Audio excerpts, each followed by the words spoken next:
اور اس ندی کے پاس ایک قوم دیکھی، ہم نے کہا ذوالقرنین تم ان کو خواہ تکلیف دو خواہ ان کے بارے میں بھلائی اختیار کرو، دونوں باتوں کی تم کو قدرت ہے۔ اب یہ پرانے زمانے کی بات ہے، تو اس وقت لوگوں کو زیادہ نقشے کے بارے میں معلوم ہی نہیں تھا، نہ ہی وہ علم فلکیات، ایسٹرونومی یا اسپیس کے بارے میں جانتے تھے۔ تو سمندر میں سورج کا ڈوبنا، گویا کہ وہ سمجھتے تھے کہ سورج سمندر کے اندر ہی ڈوب رہا ہے۔ اور جب حضرت ذوالقرنین میڈیٹرین کے ساحل پر پہنچے تو وہ دیکھ رہے تھے کہ سورج سامنے ڈوب رہا ہے، گویا کہ سورج کا غروب ہونا مغرب الشمس بن گیا۔ حضرت ذوالقرنین نے دیکھا کہ یہ گدلے پانی کا سمندر ہے۔ میڈیٹرین کے جو سمندر ہیں وہ اصل میں گدلے پانی کے سمندر ہیں۔ یہاں پر ان کا سامنا ایک قوم سے ہوتا ہے، ان کے ساتھ ان کی جنگ ہوتی ہے اور فتح نصیب ہوتی ہے۔ تو پھر اللہ پاک فرماتا ہے کہ اے ذوالقرنین اب تم چاہو تو انہیں معاف کر دو یا چاہو تو سزا دو۔ یہ بات جو اللہ تعالیٰ قرآن میں بیان فرما رہا ہے، ممکن ہے یہ وہی ہو، لیکن اللہ کے جو نیک بندے ہوتے ہیں اللہ انہیں الہام کے ذریعے بھی ڈائریکٹلی میسج پہنچا دیتا ہے۔ پھر حضرت ذوالقرنین نے کہا کہ تم میں سے جو ظالم لوگ ہیں انہیں سزا دی جائے گی، اور جو نیک لوگ ہیں ایمان لے آئے ان کے ساتھ نرم سلوک کیا جائے گا۔ پھر حضرت ذوالقرنین یہاں سے فارغ ہو کر، یعنی مغرب سے فارغ ہو کر مشرق کی طرف چلے جاتے ہیں۔ پھر انہوں نے ایک اور مہم کا بندوبست کیا، یہاں تک کہ وہ پہنچ گئے سورج کے طلوع ہونے کی جگہ پر۔ اب تاریخ سے جو ہمیں بات ملتی ہے وہ یہ کہ وہ مکران کے ساحل تک آ گئے تھے، واللہ عالم۔ اللہ پاک قرآن میں فرماتا ہے کہ حضرت ذوالقرنین ایک ایسی قوم پر پہنچے جہاں پر جن پر سورج طلوع ہوتا ہے، یعنی کہ ان کے اور سورج کے درمیان ہم نے کسی قسم کا اوٹ نہیں رکھا۔ یہ ایک وحشی قوم تھی، وحشی قبائلی لوگ تھے، اور ان کو ابھی تک چھت بنانے کا ہنر نہیں آیا تھا۔ ان کے جو گھر ہوتے تھے ان میں صرف دیواریں ہوتی تھی، چھت نہیں ہوتی تھی۔ حضرت ذوالقرنین کا ان سے سامنا ہوتا ہے، جنگ ہوتی ہے، اور یہاں پر بھی انہیں فتح نصیب ہوتی ہے۔ اس کے بعد حضرت ذوالقرنین تیسری مہم کے لیے نکلتے ہیں، ثم اتبع سببا۔ یہ شمالی مہم ہوتی ہے، یہاں تک کہ وہ دونوں پہاڑوں کے درمیان پہنچ جاتے ہیں، یعنی دونوں دیواروں کے درمیان۔ اب اس بات کو آپ ایسے سمجھے کہ بحیرہ کیسپین مشرق میں داہنی طرف اور دوسری طرف بحیرہ اسود، ان دونوں پہاڑی سلسلے کے درمیان وہ داخل ہوتے ہیں۔ یہ ان کی شمالی مہم کہلاتی ہے، اور یہی وہ رستہ ہے جس سے شمالی قبائلی لوگ آتے تھے، لوٹ مار کرتے تھے، فساد پھیلاتے تھے۔ انہیں یاجوج ماجوج کہا جاتا ہے۔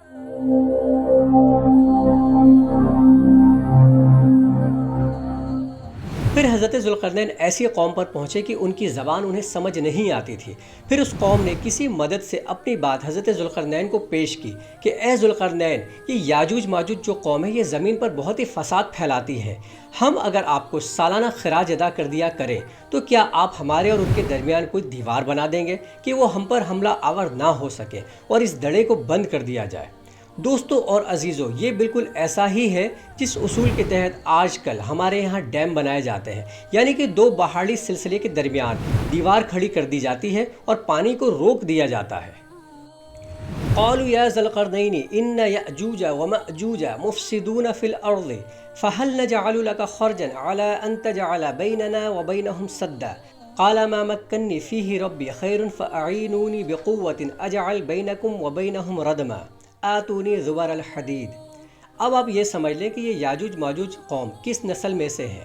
حضرت نوح علیہ السلام کے 3 بیٹے تھے، سام، حام اور یافس۔ حضرت ابراہیم علیہ السلام سامی نسل میں سے تھے، قوم عاد بھی اسی قوم میں سے تھی، اور قوم سمود بھی اسی کی ایک شاخ ہے۔ حضرت یافس علیہ السلام کی نسلوں نے یہ جو سینٹرل ایشین ماؤنٹین کا جو حصہ ہے اسے کراس کیا اور شمال کی طرف دائیں بائیں چلے گئے۔ شمال کی طرف چینی اور اس سے ملتی جلتی یلو ریزس کی جو قومیں ہیں وہ اسی نسل میں سے ہیں۔ اب مغرب کی طرف چلتے ہیں تو روس کا علاقہ اور اس کے آس پاس کے علاقے، اور یورپ کی طرف جائیں تو مغربی یورپ کے ممالک Germany, France, Austria, Netherland, Switzerland کے رہنے والے لوگ اسی قوم میں سے ہیں، یعنی کہ مغربی یورپ سے لے کر چین تک کا ایک بہت بڑا حصہ حضرت یافس علیہ السلام کی نسل میں سے ہے۔ حضرت یافس علیہ السلام کے جن بیٹوں کے نام تورات میں موجود ہیں ان میں گوگ میگوگ بھی ہے۔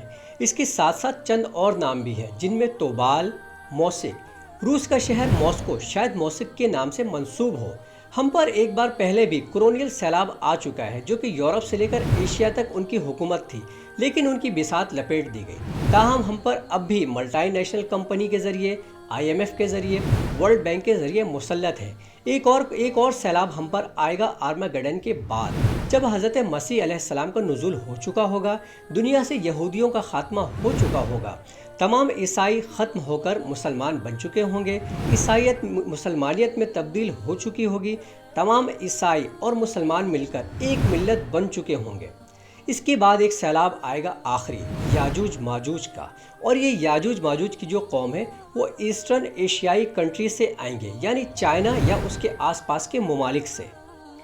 اب واپس آتے ہیں اسی بات پر کہ حضرت ذوالقرنین کو خراج کی آفر پیش کی جاتی ہے، جس پر حضرت ذوالقرنین کہتے ہیں کہ میرے پاس اللہ کا عطا کردہ بہت کچھ ہے اور اس سے بہت بہتر ہے جو تم مجھے پیش کرتے ہو۔ مجھے کسی بھی طرح کی خراج کی ضرورت نہیں، بلکہ مجھے افرادی قوت چاہیے، باقی ساز و سامان میں خود مہیا کر لوں گا اور تمہارے اور یاجوج ماجوج کے درمیان ایک مضبوط ترین دیوار بنا دوں گا۔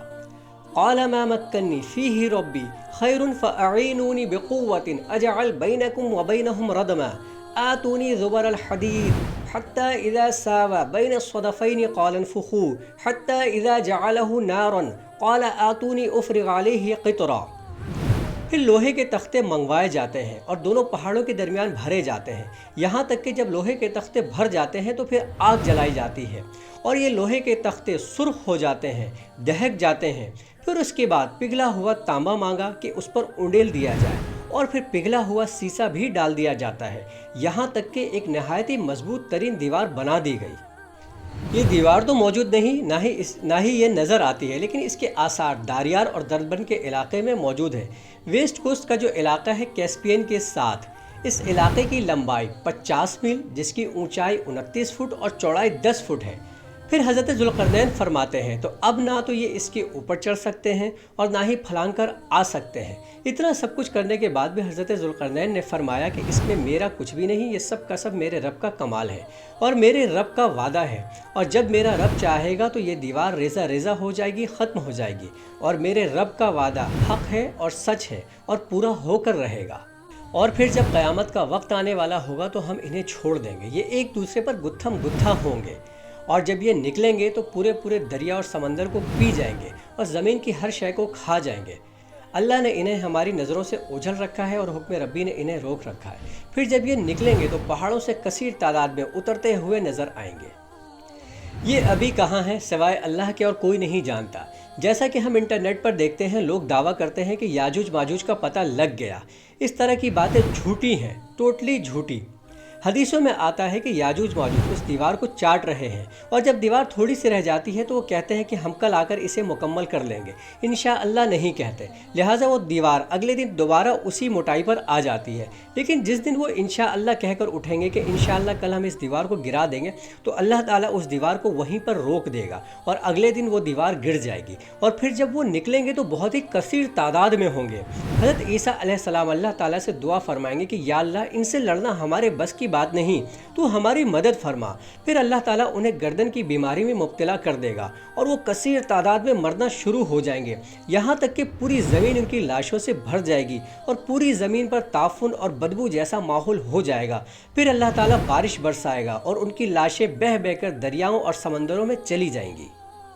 فرینڈز، سورہ کہف جو کہ 15ویں سپارے کے نصف کے فوراً بعد سے شروع ہے، اس کی آیت نمبر 83 سے حضرت ذوالقرنین کا ذکر ہے اور ان سارے واقعے کا ذکر ہے۔ آپ اس کا مطالعہ اور اسٹڈی ضرور کریں اور خود بھی سمجھیں۔ دوسروں کی کہی ہوئی باتوں پر، سنی سنائی باتوں پر اپنا ایمان اور عقیدہ خراب کبھی بھی نہ کریں۔